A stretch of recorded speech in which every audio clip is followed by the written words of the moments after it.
কয়দিন ধরে একটা ভিডিও আমার সামনে ঘুরতেছে। এখন কথা বলতে অত ভয় লাগে। না জানি আবার কে কোন সময় কি কইরা ফেলা।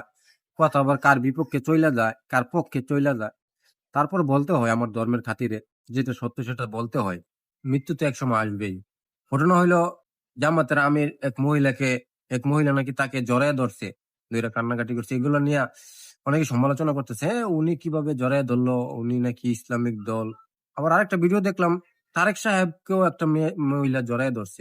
এখন ঘটনা হইলো কি, জামাতের আমিরকে জড়ায় ধরছে একটা মহিলা, এটা খারাপ লাগতেছে। এটা উনি করতে পারে না, কারণ উনি তো ইসলামিক দল।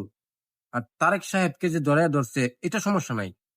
বিষয়টা কেমন হয়ে গেল না?